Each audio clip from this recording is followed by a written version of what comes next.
तो दर्शकों, संभल में मिली जो बावड़ी है उसको लेकर अब लगातार अलग अलग दावे किए जा रहे हैं।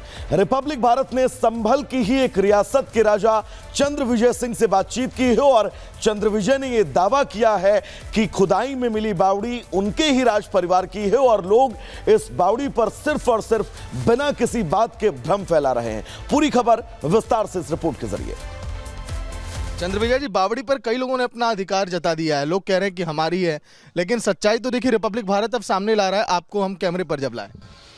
अब देखिए, अब क्लेम तो कोई भी कर सकता है। कोई लाल किले पे कर लेता है, कोई कुतुब मीनार पे कर लेता है। तो ये तो एक छोटी सी बावड़ी है जी, करने को तो मैं किसी को नहीं रोक सकता, परंतु ये है हमारे परिवार की। आपके परिवार की। तो जिन लोगों ने आकर पिछले 2-4 दिनों में कहा कि ये बावड़ी हमारी है, नाम भी अगर मैं लूं तो शायद आप उस पर गुरेज ना करें। मैं परिचित नहीं हूं उन लोगों से, मैं कभी मिला नहीं हूं, मैं उनसे परिचित नहीं हूं, मैंने उनका नाम नहीं सुना और मैं उन्हें जानता नहीं हूं। क्या बावड़ी के अलावा और ऐसी कहीं जमीनें हैं जिसको लेकर पूरे देश में विवाद हो, लोग मालिकाना हक जताते हो, लेकिन वो आप ही की प्रॉपर्टी है? अब इतने बड़े तो हम थे नहीं कि और बहुत सी प्रॉपर्टीज़ हैं, मगर हाँ कुछ ऐसी हैं। चंदौसी में ही हैं 2 एक और प्रॉपर्टीज जिस पे लोगों का कब्जा है।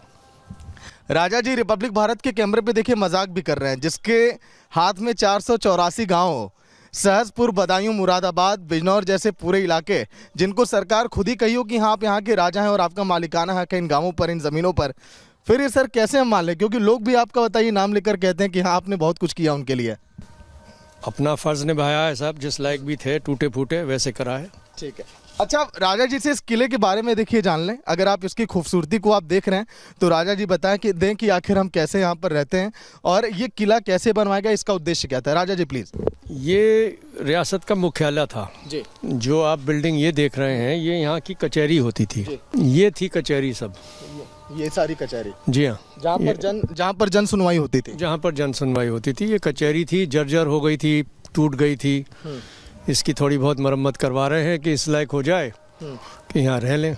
राजा जी कह रहे हैं बावड़ी पर कोई भी हक जता ले, हमें क्या फ़र्क पड़ता है, सरकार जानती है। ये लोगों का बड़प्पन है साहब। और रहा बावड़ी का, क्योंकि उत्तरी भारत में बहुत कम है ऐसी बावड़ियाँ। यहाँ प्रथा नहीं थी, यहाँ कुओं की थी। दक्षिण भारत, राजस्थान, गुजरात, इन स्थानों में बावड़ियों की प्रथा थी।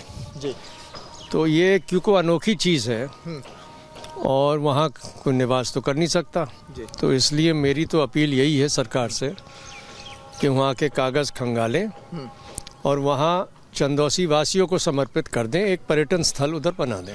राजा जी, अगर बावड़ी मान लीजिए पर्यटन क्षेत्र अगर घोषित हो जाए, लोग वहाँ पर आए, क्योंकि योगी सरकार लगातार चाह रही है जो इस तरह की ज़मीनें हैं। प्रयासरत है योगी सरकार कि पुरानी जो इमारतें हैं उनका रिपेयर हो और काम में आए, पर्यटन बढ़े उत्तर प्रदेश में। और उत्तर प्रदेश में बहुत पोटेंशियल है पर्यटन बढ़ाने के लिए और मैं समझता हूँ कि ये सरकार इस विषय में सीरियस है।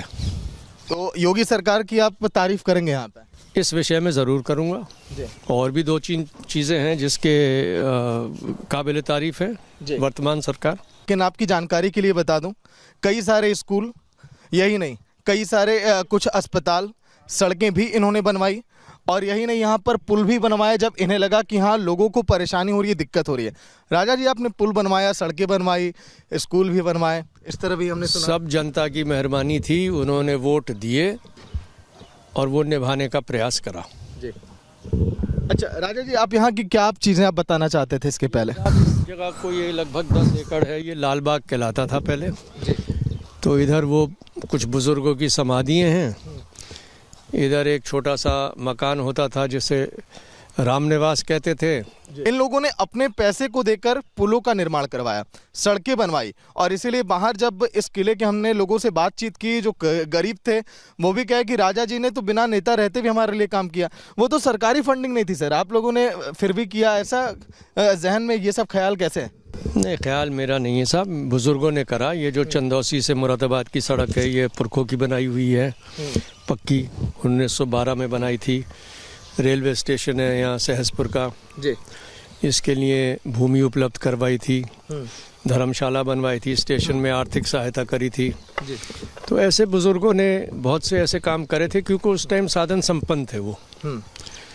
और बात को जब हमारी माता जी, हमारी बहन दोनों मंत्री रही हैं उत्तर प्रदेश सरकार में, मैं एमएलए रहा हूँ, एमपी रहा हूँ, तो जो फंड्स मिलते थे सरकार के माध्यम से उसमें हम लोग लगाते थे। एक आखिरी सवाल यही, बावड़ी को लेकर क्या अब आगे जो दावे किए जाएं उसको सबको ये पूरा देश अब सिरे से खारिज करे, बावड़ी पर पूरा हक चंद्रविजय जी का है? नहीं, देखिए, इसमें मैं स्पष्ट कह रहा हूँ कि बावड़ी के कागज़ सरकारी अमला जो है, सरकार का जो एडमिनिस्ट्रेशन है, वो खंगाल ले, वो सेटिस्फाई हो जाए कि किसकी है।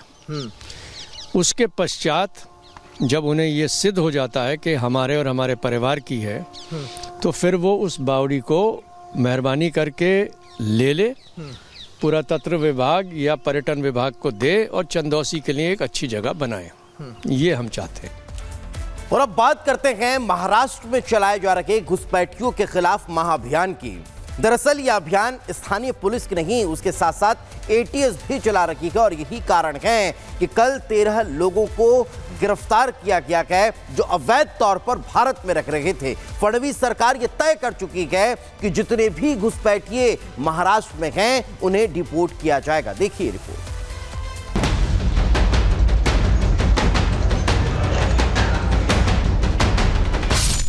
अवैध बांग्लादेशियों के खिलाफ एक्शन। महाराष्ट्र में एटीएस की बड़ी कार्रवाई। बांग्लादेशियों पर टूट पड़ी फोर्स। महाराष्ट्र में अवैध रूप से रह रहे बांग्लादेशियों की अब खैर नहीं। एक एक अवैध बांग्लादेशियों को ढूंढा जा रहा है और उनको वापस भेजने की तैयारी है। दरअसल बांग्लादेश में आई राजनीतिक अस्थिरता ने भारत के लिए बड़ी मुश्किल पैदा कर दी है। महाराष्ट्र में बड़ी संख्या में घुसपैठ हो रहा है। बांग्लादेशी अवैध रूप से कई शहरों में आकर छिपे हैं। कईयों ने तो यहां फर्जी कागजात तक बना रखे हैं, लेकिन अब अवैध बांग्लादेशियों की खैर नहीं। सीएम फडणवीस ने साफ कर दिया है कि महाराष्ट्र में बांग्लादेशियों के लिए कोई जगह नहीं है। सरकारची भूमिका पक्की आहे। जे अवैधरित्या मुंबईमध्ये राहतात अशा बांगलादेशी नागरिकांना शोधणे आणि त्यांना डिपोर्ट करणे ही सरकारची भूमिका आहे आणि हे काम आम्ही सुरू केलेलं आहे। पूरे महाराष्ट्र में अवैध बांग्लादेशियों की धरपकड़ जारी है। कई जिलों में एटीएस और स्थानीय पुलिस सर्च ऑपरेशन चला रही है। शुक्रवार को महाराष्ट्र एटीएस ने ठाणे, नवी मुंबई और सोलापुर में अवैध रूप से रह रहे 13 बांग्लादेशी नागरिकों को गिरफ्तार किया। 13 गिरफ्तार नागरिकों में 7 पुरुष हैं जबकि 6 महिला नागरिक हैं। गिरफ्तार बांग्लादेशी फर्जी आधार कार्ड समेत तमाम दस्तावेज का उपयोग कर रहे थे। इसके पहले 25 दिसंबर को एटीएस ने अवैध रूप से रह रहे 17 बांग्लादेशी नागरिकों को गिरफ्तार किया था। ऐसा बताया जा रहा है कि जिन अवैध बांग्लादेशियों को गिरफ्तार किया गया वो अवैध रूप से भारत में 2023 से ही रह रहे थे। गिरफ्तार किए गए ये अवैध बांग्लादेशी पुरुष मजदूरों के रूप में काम करते हैं और महिलाएं घरों में मेड का काम करती हैं। गिरफ्तार किए गए बांग्लादेशियों के खिलाफ विदेशी नागरिक अधिनियम 1946, पासपोर्ट अधिनियम 1950, पासपोर्ट अधिनियम 1967 के तहत अब तक विभिन्न पुलिस स्टेशनों में कुल 10 अपराध दर्ज किए गए हैं। महाराष्ट्र में अवैध रूप से रह रहे बांग्लादेशी नागरिकों के लिए डिटेंशन सेंटर का भी निर्माण किया जा रहा है। महाराष्ट्र विधानसभा चुनाव में भी बांग्लादेश घुसपैठियों का मुद्दा जोर शोर से उठा। घुसपैठ पर हमला करते हुए बीजेपी ने विपक्ष को निशाने पर लिया था और वोट जिहाद का मुद्दा उठाया था। सरकार बनते ही सीएम फडणवीस एक्शन मोड में है और सरकार के रुख से साफ है कि अब महाराष्ट्र में घुसपैठियों की खैर नहीं, उन्हें हर हाल में वापस जाना ही होगा।